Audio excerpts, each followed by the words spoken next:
23 хоногийн дараа шинэ жил болох гэж байна. За тэгээд шинэ жилийн гацууранда бас байгалийн боргоцоогоор хийсэн чимэглэл хийж болох вэ гэдэг гэртээ нэг туршилт хийж үзсэн.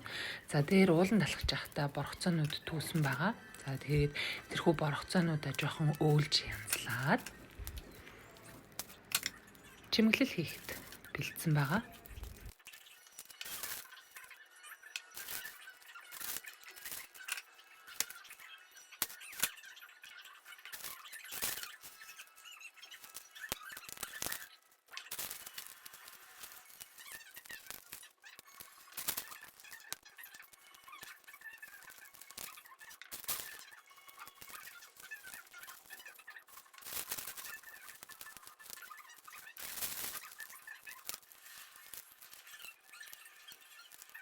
Өөлж янзалсан боргоцоонуудаа нэг үрчлэн лагтаж бийжүүлж хатаасан байгаа. Байгалаас жоохон байгаль дээр унаад жоохон хэрэг болчихсон байсан учраас бийжүүлж лагтаж өгсөн байгаа.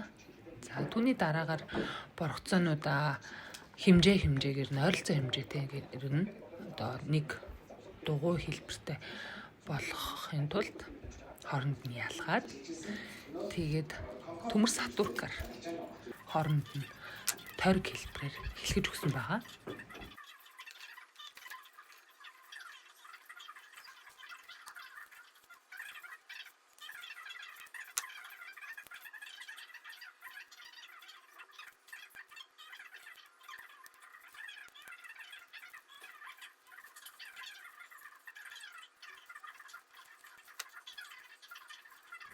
Тойрог хэлбэрээр хэлгсэн боргоцооныг иймэрхүү харагдана. За тэгээд бүх төрлөөр өөрт байгаа гарын дор байгаа материалуудаараа чимэглэж болно. За би энэ удаад ламбуугаар жижиг хөөсөн чимэглэлүүдээр чимэглэж өгсөн байгаа.